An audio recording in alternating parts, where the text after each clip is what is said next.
আমার বাবা তো একদিন থাকবে না, মাও তো একদিন থাকবে না। আমার কত সৌভাগ্য, আমার মা আমার বয়ান শুনে।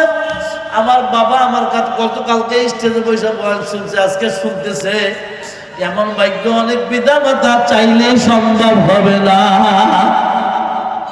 তোমার ছেলেকে ইঞ্জিনিয়ার বানাইছো, বিসিএস ক্যাডার বানাইছো, বিএনপির বড় নেতা বানাইছো, জামাতের বড় নেতা বানাইছো, খেলাফতের বড় নেতা বানাইছো, সরমনার বড় নেতা বানাইছো।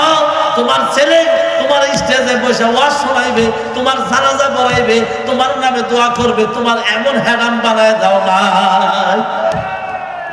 আফসোস মুসলমান ভাইয়ের, আমার বন্ধুরা, রাগ করো না, বাবারা রাগ করেন না, মাফ চাই, ক্ষমা চাই।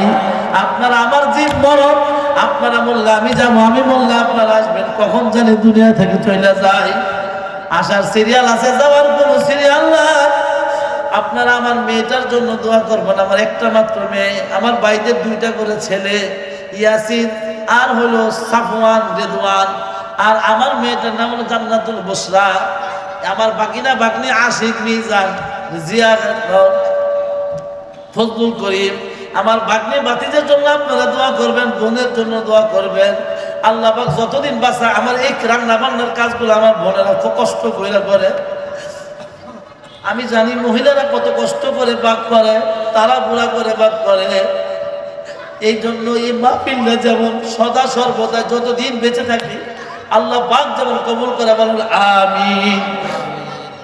আজকে আমার পরে ওয়াজ করবেন পীরে কামেল মাহবুবুল আলম, আমার অত্যন্ত মুহাব্বতের ভাই পীরে কামেল মাওলানা মুফতি আব্দুল হামিদ খান বাসানী সাহেব।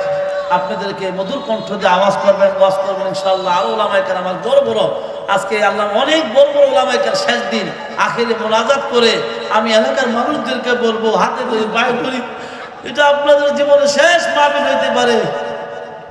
আল্লাহ পাক সবাইকে উমরাহ যাওয়ার তৌফিক দেন, বলে আমিন।